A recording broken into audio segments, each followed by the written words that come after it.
ธิดาลาวห่วมกับพี่ชายอ้ายมังกรพากันถือเค้กก้อนใหญ่เข้าไปเซอร์ไพรส์ยายเพชรในช่วงที่บ้านศรีวิไลกำลังไล่สดอยู่สบายดี FC แฟนคลับทุกทานก่อแล้วกันมาพบมาพ่อกันคลิปนี้ห่างหายไปหลายชั่วโมงเติบเนาะเพราะว่าติดภารกิจเฮ็ดคลิปทำข่าวเกี่ยวข้องกับพี่น้องชาวลาวติดถ้ำออกมาบ่ได้เป็นมื้อที่6แล้วทางทีมงานไทยลาวกับพากันระดมพละกำลังช่วยกันเพื่อจะไปกอบกู้ช่วยชีวิตกลุ่มคนเหล่านั้นออกมาแต่ว่าเต็มไปด้วยความยุ่งยากลำบากเพราะฝนตกหลายวันติดต่อกันทีมกู้ภัยจะเข้าไปช่วยเหลือกลายเป็นผู้ประสบภัยทันทีคือกันกับ7คนที่ติดถ้ำท่านผู้ชมแต่ว่าก่อนจะไปฟังเรื่องราวเหล่านั้นมีเรื่องราวดีๆจากครอบครัวศรีวิไลเมื่อวานนี้กับพากันเดินทางไปถ่ายถ้ำหนังถ่ายถ้ำซีรีส์เรื่องใหม่ประจำหมู่บ้านศรีวิไลเฮาก็จะได้เห็นความตลกคบขันของธิดาลาวกับทีมงานศรีวิไลไปเป็นที่สำเร็จเสร็จสิ้นแล้วหมู่บ้านนี้กลับมาทางบ้านทางซองพากันมาจัดไล่สดตามปกติแจกความมวลแจกความมันความสนุกสนานให้กับบรรดาแฟนๆเส้นเก่าเหมือนเดิม แต่สิ่งบ่เหมือนเดิมนั่นก็คือเหตุการณ์ห่วมไม้ห่วมมือของอ้ายมังกรกับน้องธิดาลาวความจริงแล้ววันเกิดยายเพชรน่าจะเป็นมือนี้แต่ว่ามือนี้พอผู้ศรีวิไลติดภารกิจพาไอ้กับลูกสาวธิดาลาวไปเข้าห้องอัดบันทึกเพลงใหม่อีกแล้วทุกคนเลยเพลงเกิดขึ้นป่านอเฮ็ดมาลุยจักตั้งหนึ่งเนาะอันนึงพอแต่งอันนึงแต่งมาแต่งไปโลดมันอาจจะมีเพลงใดเพลงหนึ่งมันจะเฮ็ดให้แจ้งเกิดได้มันจะเฮ็ดให้กระแสมาโด่งดังติดหูสังคมอีกเพลงหนึ่งก็เป็นไปได้แต่งไปโลดเฮ็ดไปโลดพอพูนี่สุดยอดหลายเด้อเนาะช่วงไล่สดอยู่กับไอ้มังกรกับน้องธิดาลาวจับเค้กคนละส้นโยกเข้ามาเซอร์ไพรส์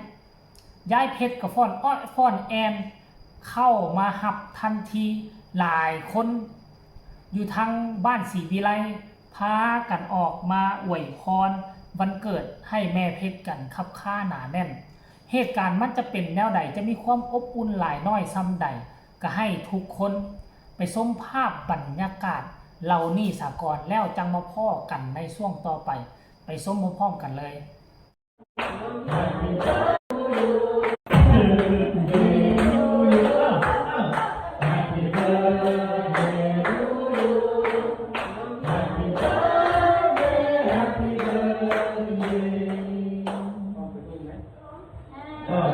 เจ้าของวันเกิดวันนี้นะครับอย่าเพิ่งสิให้พ่ออวยพรก่อนเอาทำไมเทียนมาดับก่อนใครไปหลงเป่าก่อนใครไปแอบเป่าก่อนพัดลมค่ะนี่นั่งเป่าใครเกิดวันนี้เอาที่ดาราเหรอทำไมเกิดบ่อยนักดารา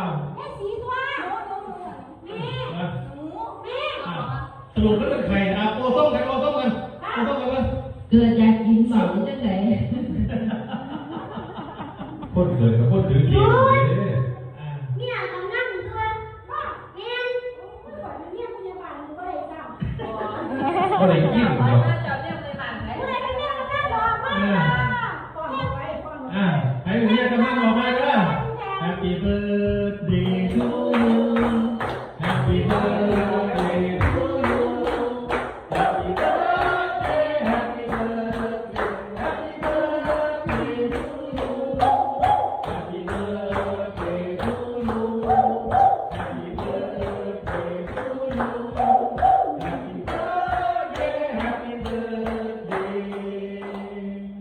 ใจสีตื่นเจ้าคนว่ามาเลยเดี๋ยวเตี้ยว่าให้จอยลูก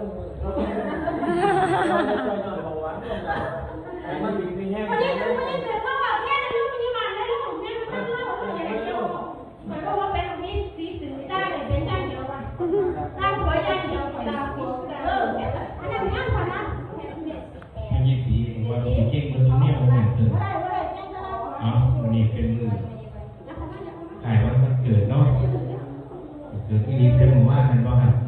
มือติดเอา ว่าเออนี่บ้านนี้เลยเขาบริยู มือนั้นก็แล้วแต่ เออนี่เป็นได้เสียงน้องไอ้ ต้องมาเกิดเป็นต้องเกิดคนเท่ามนุษย์เท่าเกิดได้เกิดดีเกิดดีทุกมือทุกวันนะครับมือพอดีมนุษย์เกิดก็ได้นะครับ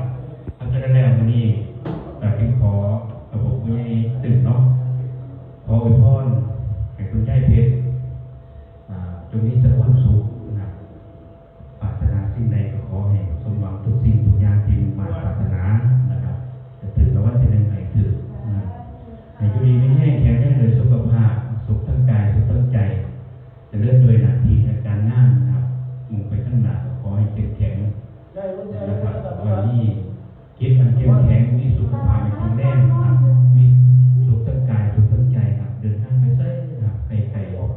โดยย่านบ้านนะได้แรงบันดาลความสนุกของท่านขอให้บุญรักษา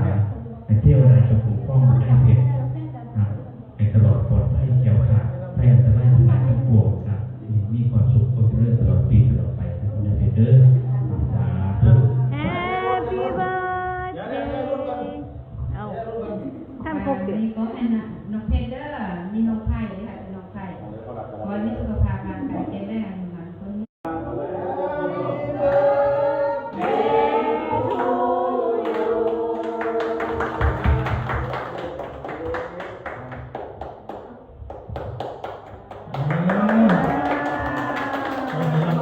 ด้วยสุขภาพร่างกายแข็งแรง ต้องขอขอบอกขอบใจเนาะคลิปวิดีโอดังกล่าวนี่ได้มาจากเพจพอภูศรีวิไลที่คอยถ่ายทอดเรื่องราวความอบอุ่นเรื่องราวความหักความแพงอันนี้เขาจะได้เห็นความหักความแพงที่ดาลาวมีต่อยายเพชรแล้วก็จะได้เห็นความหักความแพงระหว่างสองอ้ายน้องมังกรกับธิดาลาวเห็นบ่ล่ะช่วยกันสร้างสรรค์ช่วยกันเฮ็ดให้งานเมื่อคืนนี้มันเบิ่งแล้วรู้สึกอบอุ่นขึ้นหลายกว่าเก่านั่นเองเนาะท่านผู้ชมแล้วก็มาติดตามเบิ่งว่ามื้อนี้จะมีเหตุการณ์อีหยังเคลื่อนไหวจะเป็นประเด็นหรือว่าจะเป็นอีหยังพ้นเด่นบ่เนาะสำหรับค่อยก็สิติดตามอย่างใกล้ชิดติดตามทั้งเรื่องราวคนติดถ้ำติดตามทั้งเรื่องราวของทั้งบ้านศรีวิไลเนาะเอาว่าคลิปหน้านี่ค่อยจะมานำเสนอให้พวกเจ้าฮู้ก็แล้วกันว่าเรื่องราวคนติดถ้ำมันเป็นไปเป็นมาคือแนวใดคือว่าบ่เห็นข่าวแต่ว่าบางคนก็น่าจะเห็นข่าวแหละทั้งทีวีทั้งโทรทัศน์ฟังไทยกับพากันไปตีข่าวก็ถึกคือโคมเป็นทีเรียบร้อยแล้วเพื่อส่งกำลังแห่งใจมาให้ทีมกู้ภัยและคนที่ประสบภัยอยู่ในถ้ำเดี๋ยวคลิปหน้าเจบ่าวจะมานำเสนอให้มันละเอียดให้ FC แฟนคลับได้ฮับได้ฮู้เนาะว่ามันนักหนาสากันซ้ำใดบ่แตกต่างจาก13หมู่ป่าติดอยู่ที่ถ้ำนางนอนเลยท่านผู้ชมเอ้ยเอาสำหรับคลิปนี้ก็ขอฝากฟังเอาไว้สำนี้ฝากกดไลค์กดแชร์กดติดตามที่สำคัญอย่ากดข้ามโฆษณาผู้ใดมีคำตำหนิติชมคำคิดคำเห็นคือแนวใดก็ให้คอมเมนต์มาทางใต้คอมเมนต์ก็แล้วกันสำหรับคลิปนี้ลาท่านผู้ชมไปก่อนสบายดี